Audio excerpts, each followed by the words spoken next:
Baik, bismillahirrahmanirrahim. Assalamualaikum warahmatullahi wabarakatuh.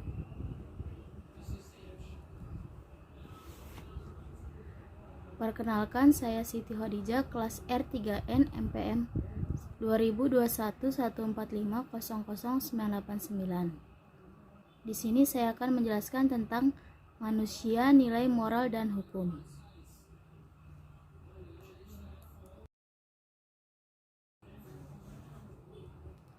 Baik, manusia, nilai moral dan hukum merupakan sesuatu yang tidak dapat dipisahkan. Masalah-masalah serius yang dihadapi bangsa Indonesia berkaitan dengan nilai moral dan hukum, antara lain mengenai kejujuran, keadilan, menjilat, dan perbuatan negatif lainnya, sehingga perlu dikedepankan pendidikan agama dan moral. Karena dengan adanya panutan, nilai, bimbingan, dan moral dalam diri manusia akan sangat menentukan kepribadian individu atau jati diri pada manusia. Lingkungan sosial dan kehidupan setiap insan atau manusia, pendidikan nilai yang mengarah kepada pembentukan moral yang sesuai dengan norma kebenaran menjadi sesuatu yang esensial bagi pengembangan manusia yang utuh dan konteks sosial.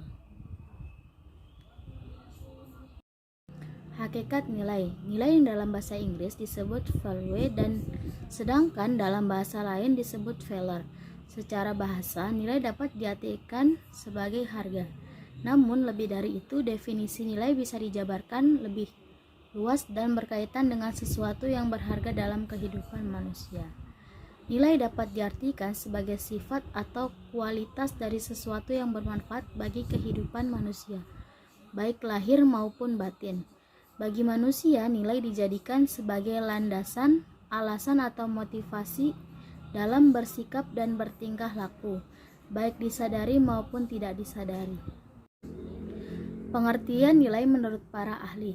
Menurut Sprenger, nilai adalah suatu tatanan yang dijadikan panduan oleh individu untuk menimbang dan memilih alternatif keputusan dalam situasi sosial tertentu. Menurut Horrocks, nilai adalah sesuatu yang memungkinkan individu atau kelompok sosial membuat keputusan mengenai apa yang ingin dicapai atau sebagai sesuatu yang dibutuhkan. Dan yang terakhir, menurut Anthony Giddens, nilai merupakan suatu gagasan yang dimiliki seseorang maupun kelompok mengenai apa yang layak, apa yang dikehendaki, serta apa yang baik dan buruk baginya. Menurut macam-macam nilai terbagi menjadi berbagai macam, dan di sini saya akan menyebutkan hanya 4, yaitu nilai agama, nilai sosial, nilai moral, dan nilai keilmuan. Selanjutnya ada fungsi nilai sosial dalam bermasyarakat. Secara umum, nilai sosial memiliki beberapa macam fungsi, antara lainnya yaitu sebagai berikut. 1. Mampu menyumbangkan seperangkat alat untuk menetapkan harga sosial dalam suatu kelompok. Yang kedua, mampu mengarahkan masyarakat untuk berpikir dan bertingkah laku. Dan yang ketiga, sebagai penentu dalam memenuhi suatu peran sosial manusia. Yang keempat, yaitu sebagai alat solidaritas yang terdapat di kalangan anggota kelompok masyarakat. Dan yang kelima, terakhir, sebagai alat penguasa atau bisa juga dikatakan pengontrol perilaku pada manusia. Selanjutnya ada moral. Definisi moral. Moral, akhlak, etika atau sosial secara Latin yaitu moralitas, dalam bahasa Arab bisa dikatakan sebagai al-akhlaqu atau akhlak dalam bahasa Indonesia. Adalah istilah manusia menyebut ke manusia atau orang lainnya dalam tindakan yang memiliki nilai positif. Menurut J. Douma, moral adalah segala kesusilaan yang berlaku. Moral adalah perbuatan atau tingkah laku atau ucapan seseorang dalam berinteraksi dengan manusia lainnya.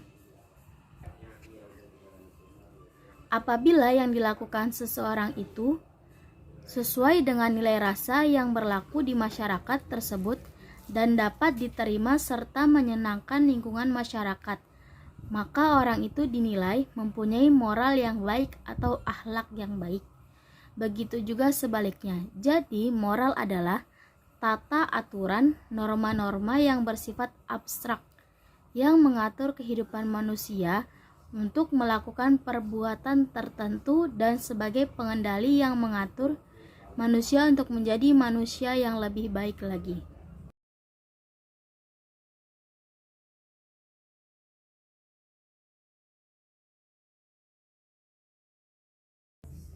Selanjutnya, nilai moral di antara pandangan objektif dan subjektif pada manusia. Nilai erat hubungannya dengan manusia dalam hal etika maupun estetika.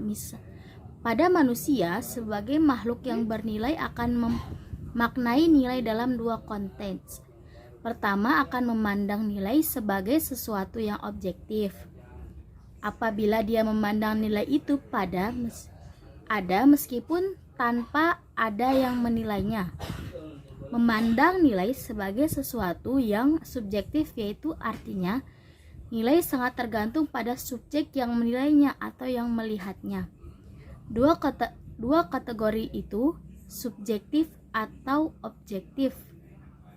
Pertama, apakah objektif itu memiliki nilai karena kita mendambakannya atau kita mendambakannya karena objek itu memiliki nilai. Kedua, apakah hasrat, kenikmatan, perhatian yang memberikan nilai pada objek tersebut, atau kita mengalami preferensi karena kenyataan bahwa objek tersebut memiliki nilai mendahului dan asing bagi reaksi psikologis bahan organis kita.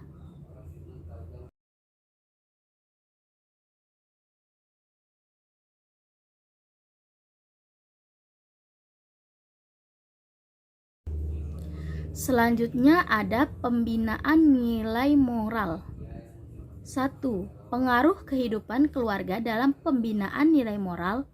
Persoalan merosotnya intensitas interaksi dalam keluarga, serta terputusnya komunikasi yang harmonis antara dua orang tua dengan anak tersebut dan mengakibatkan merosotnya fungsi keluarga dalam pembinaan nilai moral pada anak. Yang kedua, pengaruh teman sebaya terhadap pembinaan nilai moral. Setiap orang yang menjadi teman anak akan menampilkan kebiasaan yang dimilikinya, dan pengaruh pertemanan tersebut akan berdampak positif jika isu kebiasaan teman itu positif juga, dan sebaliknya akan berpengaruh negatif apabila sikap dan tabiat yang ditampilkan memang buruk atau negatif. Dan yang ketiga ada pengaruh figur otoritas terhadap perkembangan nilai moral individu. Seorang figur otoritas atau bisa juga disebut public figure seperti pemain-pemain pada televisi atau lainnya sangat berpengaruh dalam pengembangan nilai moral seseorang. Karena seperti contohnya apabila kita menonton atau menyaksikan tersebut akan menjadi satu motivasi atau tujuan kita seperti apa yang kita lihat pada seseorang tersebut. Selanjutnya definisi hukum menurut para ahli. Menurut Profesor Dr. Mokhtar Kusumadja, hukum adalah semua kaidah dan asas yang mengatur pergaulan hidup dalam masyarakat di mana tujuannya untuk memelihara ketertiban yang dilaksanakan melalui berbagai lembaga dan proses guna mewujudkan berlakunya kaidah sebagai suatu kenyataan dalam masyarakat tersebut. Dan menurut Plato, hukum adalah seperangkat peraturan-peraturan yang tersusun dengan baik dan teratur di mana sifatnya mengikat baik terhadap hakim maupun masyarakat. Dan selanjutnya ada menurut P.J. Simorakir, hukum adalah segala peraturan yang bersifat memaksa dan menentukan segala tingkah laku manusia dalam bermasyarakat. Selanjutnya ada jenis-jenis hukum. Sebenarnya jenis-jenis hukum itu ada banyak berbagai macamnya. Di sini saya akan menyebutkan 4, yaitu 1 ada hukum adat, yang kedua ada hukum publik, yang ketiga ada hukum privat, dan yang terakhir ada hukum pidana.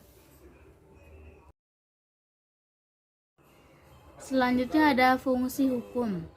Di sini saya akan menjelaskan 6 fungsi hukum. Salah satunya yaitu pertama, mengatur interaksi manusia di dalam masyarakat. Yang kedua ada memberi jaminan keamanan, kenyamanan, dan kebahagiaan bagi setiap anggota masyarakat. Yang ketiga ada mengupayakan kemakmuran bagi seluruh masyarakat. Dan yang keempat ada melaksanakan dan mewujudkan keadilan sosial bagi seluruh masyarakat. Dan yang kelima ada menjadi petunjuk dalam pergaulan bagi setiap anggota masyarakat. Dan yang terakhir yaitu yang keenam sebagai sarana penegak dalam proses pembangunan. Sekian penjelasan dari saya, kurang lebihnya mohon dimaafkan. Terima kasih. Wassalamualaikum warahmatullahi wabarakatuh.